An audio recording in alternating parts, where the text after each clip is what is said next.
सहभागी असेल आणि सर्वात महत्त्वाचा मराठी माणूस सहभागी असेल आणि म्हणून त्या मोर्चाचं नियोजन कसं असेल काय असेल म्हणून माझ्या आणि संदीपजींचं अनेक वेळा प्रत्येक वेळी कॅमेऱ्यासमोर नाही असं सुद्धा आमचं कधी ना कधी बोलणं होत असतं, कधीतरी भेट होत असते. आज आम्ही ठरवलं आज आपण भेटूया. मी सुद्धा सेना भवनला अनेक वेळेला येतो, ते तर दादरचेच आहेत, कुठे भेटायचं म्हणून जिप्सी ठरवलं. याच्या पलीकडे काही त्याच्यामध्ये नाही आहे. संदीपजीकडून वारंवार आपल्यावरती कठोर शब्दामध्ये टीका करण्यात होती, मात्र आज एकत्र नाश्ता करतायत, काय सांगाल सर?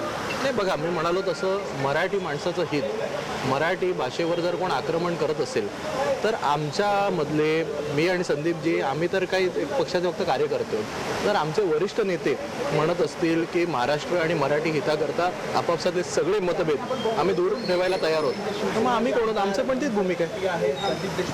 झेंडा नाही फक्त अजेंडा घेऊन हा मोर्चा निघेल असं राज ठाकरेंकडून सांगण्यात आलं होतं. आज आपण भेटताय, या भेटीमध्ये नेमकी काय विषयावरती चर्चा होईल?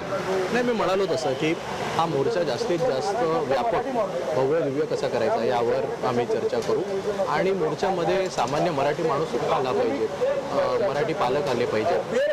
ज्या लोकांना असं वाटते की हिंदी आक्रमण आपल्या महाराष्ट्रावर नको, सगळे महाराष्ट्रप्रेमी आले पाहिजेत, याकरता आम्ही ठरवतोय. मोर्चा निघतोय, मात्र या मोर्चा विरोधात गुणरत्न सदावर्ते देखील कोलवड न्यायालयामध्ये दाखल गेलेले आहे. काय म्हणते? त्यांना जाऊ दे ना, आम्हाला त्या गोष्टीची काही घेणं देणं नाही. ज्यांना जायचं असेल जाऊ दे.